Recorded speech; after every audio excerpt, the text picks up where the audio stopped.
The Snowy Encounters, a horror anthology. Story. 1. The Boy in the Tree. I love the sound of falling snow. It is kind of like watching lightning, or seeing a shooting star. One of those rare, uncontrollable moments in nature that does not always present itself. But when it does, it feels like a gift. I am not really the hiking type. But when it is snowing, I cannot help myself. We all have those cravings you just cannot ignore. This happened during one of those nights. I live in a woodsy area, not exactly in the woods, but close enough. If I wanted to access a dense forest, it would only take a few minutes of driving. It was either a Friday or Saturday. Probably Saturday. I remember being slightly hungover from the night before, the strange part. It was not even supposed to snow. I obsessively checked the weather during winter. That night had been completely clear on the forecast. But while I was sitting in my room reading, it started snowing, abruptly, like someone had flipped a switch. By the time I noticed, there was already a thick layer on the ground. I did not think twice. I grabbed my coat. I was going on a snow walk. The trail. The hiking trail I drove to is pretty secluded. It rarely sees traffic, especially at night. I stepped out of my car and just stood there for a moment, admiring the snowfall. Then I started walking. No real plan. Just one goal. Get deeper into the woods. After about 20 minutes, I felt satisfied with how far I had gone. I stopped, closed my eyes, listened to the snow, and that is when I heard it. A voice. A child's voice. It took a moment to process what I just heard. Hi. Soft. Clear. Completely out of place. I froze. My brain tried to rationalize it. Maybe the wind. Maybe my imagination. Then I heard it again. Hi. The last thing I expected to hear in the middle of those woods. Alone. At night. I turned in every direction. Nothing. No footprints. No movement. Just trees. I was about to head back to my car when the voice spoke again. Up here, silly. Without thinking, I looked up. And there he was. The boy. A little boy. Maybe 9 years old, sitting casually on a tree branch about 20 feet off the ground.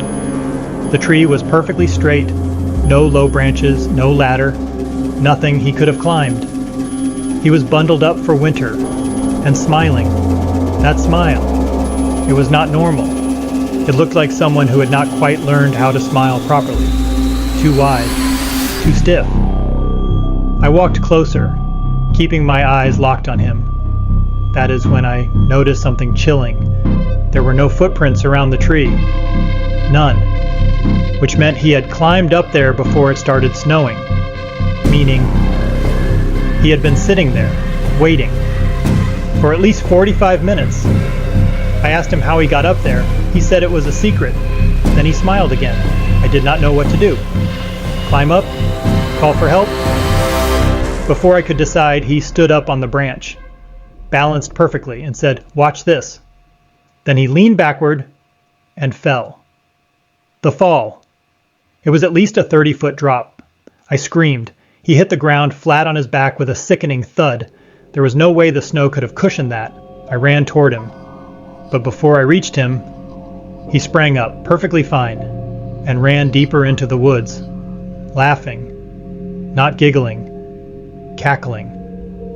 I do not know what came over me, but I ran after him. I should have left. I should have gone back to my car. But I did not. I followed his footprints in the snow. I could hear him laughing ahead of me, mocking me. Then, as I ran past a tree, something jumped on my back. I hit the ground hard. The boy was on top of me, clawing at my neck, screaming. His fingernails tore into my skin.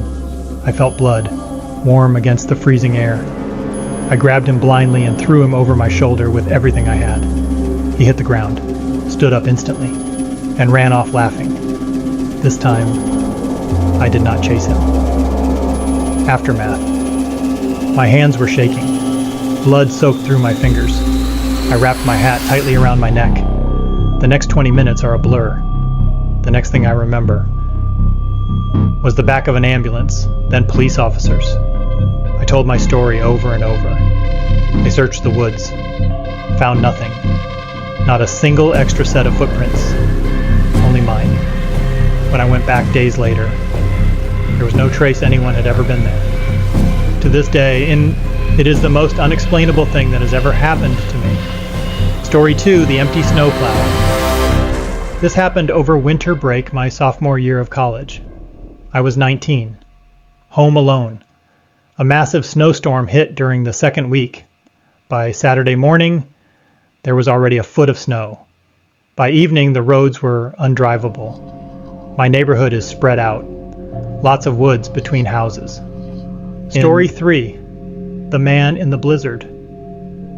My name is Sebastian. This happened when I was a sophomore in high school. I commuted by train every day to private school in the city.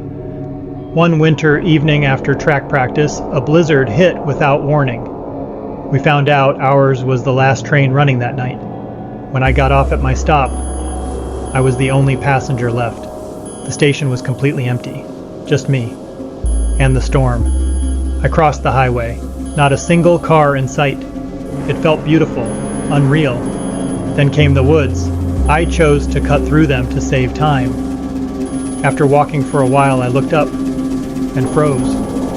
30 yards ahead of me, a man, standing perfectly still, facing me directly like he knew exactly where I would be walking. And he was waiting.